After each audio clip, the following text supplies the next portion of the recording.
Hi guys, Julie here from Renovating Made Easy, coming to you from the retro renovation in Callista. So it's all go here today. We've got carpenters from Peel Home Improvements, we've got electrician from Any Type Electrical, we've got Pelican roller shutters coming to look at the broken manual roller shutters that we've got. So I'll take you inside to have a look. We've pruned the roses and started weeding out the front. So the plan is that these roses and the frangipani will all be in beautiful bloom by the time we have our home open. Bit of a work site here on the front veranda. So coming in here, you've seen this before, the lounge room. Not a lot has happened. We've bought a nice Bosch cooktop from Marketplace. We managed to get the concertina doors that were originally on this doorway here. It's the electrician gone past. These doors were thrown out about 2.5 years ago on the Verge collection and picked up by the next door neighbour.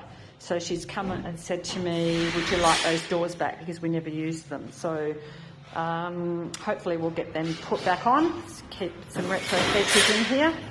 So what else has happened? Just managed to get a couple more things off Marketplace, a sink, bought a range hood, a brand new one, and we've booked in the kitchen cabinets and booked in quite a lot of stuff.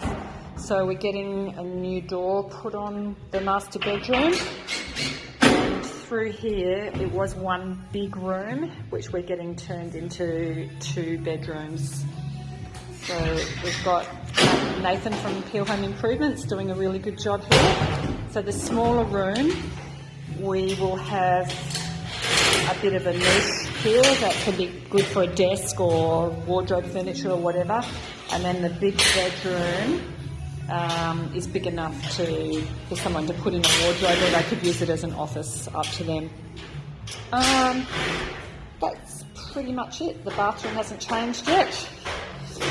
And out the back we've had the soak wells filled in, so that's a good thing. Nothing much to see there though. We've pruned some fruit trees. So all in all, lots is happening today, and there'll be a lot of progress made over the next week, so it's quite exciting. Okay, see ya.